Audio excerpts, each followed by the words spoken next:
Hi, this is Jean-Paul Lascano, Director of Tennis at Hammock Beach Resort, and this is your USTA Florida GoPro tip.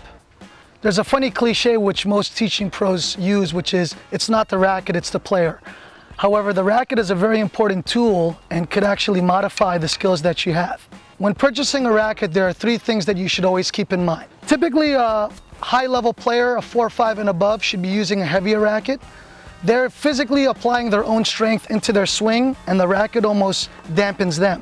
Versus a player that has short, compact strokes, they need a little help from the racket, which is why we would normally recommend a slightly lighter racket with a thicker beam, which usually means the racket is stiffer.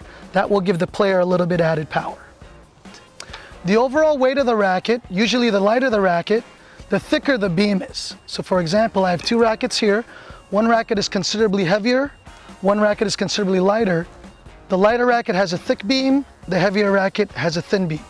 Also, as the rackets get lighter, the head size of the rackets are usually fairly large, usually more than 105 square inches. Again, light racket, thick beam, heavy racket, thin beam, and if you notice, the heavier racket's head size can actually fit inside of the lighter rackets. One of the most important things is to have the right grip size.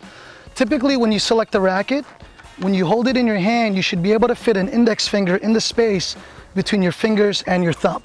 Nowadays, a lot of the professional players prefer to have a smaller grip.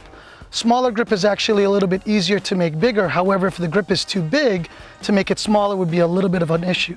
So it's always better if you had to buy a new racket, the perfect grip size would be one where the index finger can fit perfectly in between your fingers and your thumb, or a slightly smaller grip.